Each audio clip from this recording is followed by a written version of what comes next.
selon vous l'intérêt de cette journée porte ouverte pour votre filière ?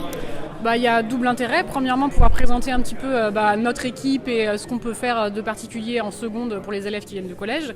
Mais aussi un intérêt aussi pour nos élèves du coup de seconde qui sont actuellement dans ce lycée, de se rendre compte de ce que c'est que la spécialité SVT, puisqu'entre la seconde, donc ce qu'on fait de la SVT en seconde, et ce qu'on fait en spécialité SVT, il y a un peu des différences. Donc voilà, c'est à la fois pour les élèves qui viennent de l'extérieur, mais aussi pour ceux qui peuvent venir de chez nous.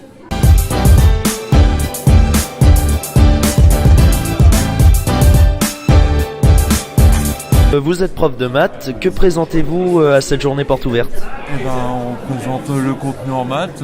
Dans ces temps difficiles, c'est pour les maths, puisque de moins en moins de futurs élèves apprécient les maths. Donc on va essayer de les rassurer sur le niveau des maths. S'il y a des amoureux des maths, il faut absolument les attirer et redonner un peu de gloire à cette matière. Et donc on espère qu'il y aura un public plus conséquent à l'avenir pour ça. Et vous préparez quoi actuellement comme pliage ? Justement, on était parti voir une exposition Jordan O'Keeffe. Et du coup, on a fait des petits patrons, comme on fait des origamis, pour qu'ils puissent voir en fait, le résumé de ce qu'on avait appris.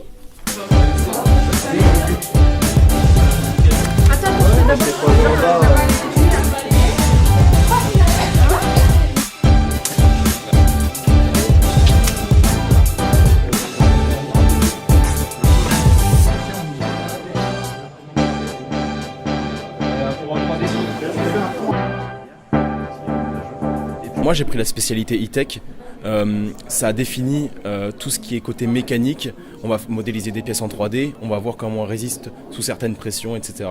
Donc c'est vraiment ma spécialité, mais il en existe plein d'autres, comme l'informatique, l'architecture et encore la gestion de l'énergie. Quel est ton projet plus tard par rapport à TSP ?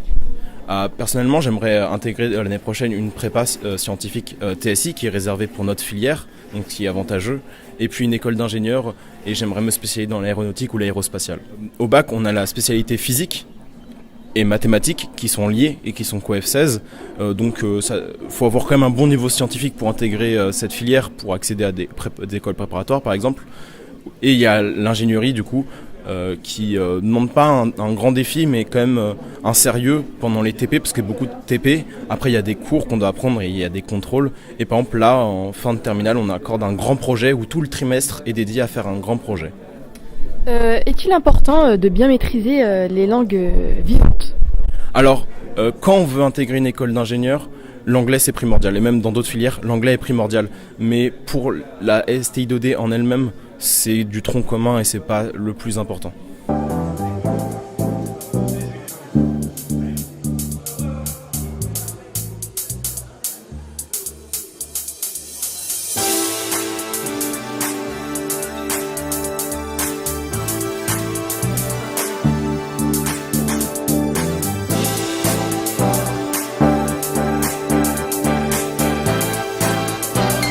Bonjour à tous, aujourd'hui on reçoit Guillaume Quéroux, président de la Chambre de commerce et d'industrie des Yvelines. Monsieur Quéroux, bonjour. Bonjour. Bienvenue sur le plateau de Rostand Télévision, merci de nous accorder quelques instants. Vous avez déjà fait la visite du lycée, vous êtes un ancien élève de Rostand. Pourquoi est-ce important pour vous de revenir aujourd'hui à cette journée porte ouverte ? C'est important parce que c'est ma jeunesse. Et la jeunesse, elle est au cœur de mon projet en tant que président de la Chambre de commerce et d'industrie. Nous sommes aujourd'hui à imaginer l'économie de dans 10 ans. Et l'économie de dans 10 ans, ce sont les jeunes, ce sont les lycéens, c'est vous qui allez faire effectivement l'économie de nos territoires, les métiers de demain. Et je suis vraiment très content d'être là pour cette double raison. On entend parfois des réflexions sur Rostand, comme quoi que c'est un lycée où il est dur d'apprendre, un lycée où on est moins favorisé pour le futur, pour intégrer des écoles. Qu'est-ce que vous pouvez répondre à cela, monsieur ? Moi, ce que je peux répondre, c'est que tous mes copains de promo de Rostand ont tous réussi leur projet professionnel, leur projet de vie.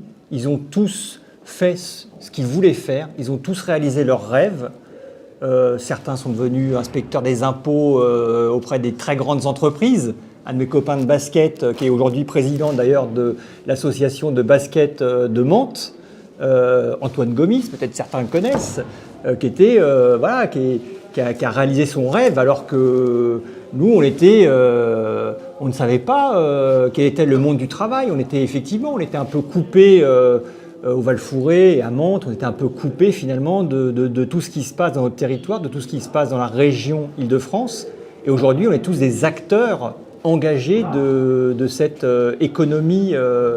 Et c'est plutôt valorisant, je pense, de venir de Mantes.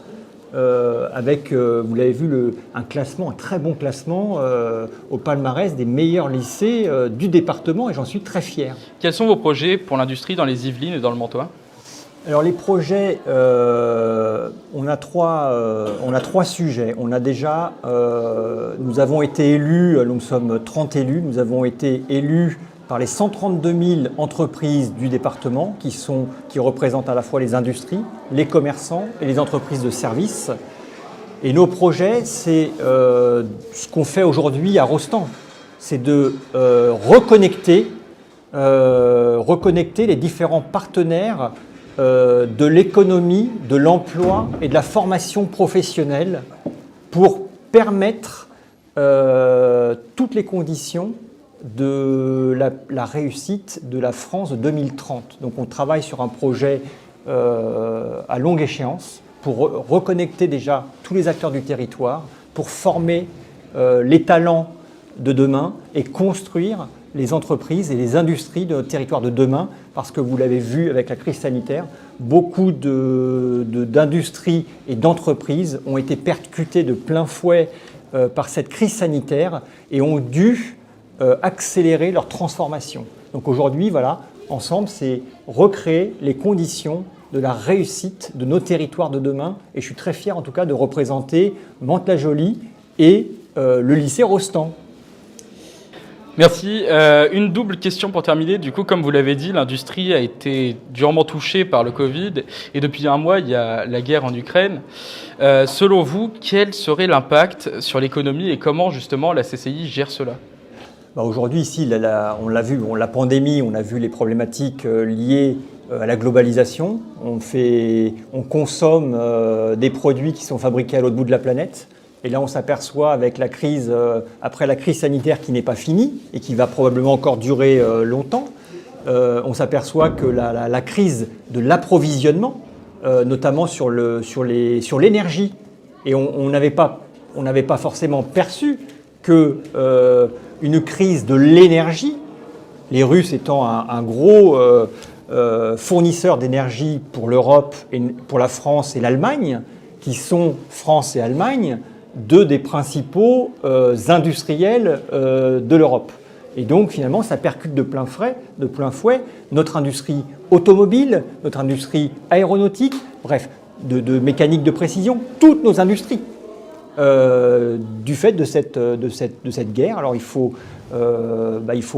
falloir vivre avec, il va falloir développer des formations et c'est là où il y a, je pense, une véritable opportunité pour le lycée Jean Rostand, des formations plus résilientes qui vont permettre peut-être de travailler sur les circuits courts, sur l'environnement, on a vu que c'est des sujets de préoccupation, et puis sur l'industrie du futur, et une industrie qui puisse aussi relocaliser un certain nombre de filières dans notre département, et ça va être l'un de mes grands projets sur la relocalisation et une dizaine de filières d'excellence pour notre territoire, pour rester l'un des piliers de l'industrie régionale. On est le premier département industriel régional et on est l'un des premiers au niveau national et peut-être aller beaucoup plus loin avec l'industrie 4.0, l'intelligence artificielle, peut-être le calcul quantique qui vont peut-être intégrer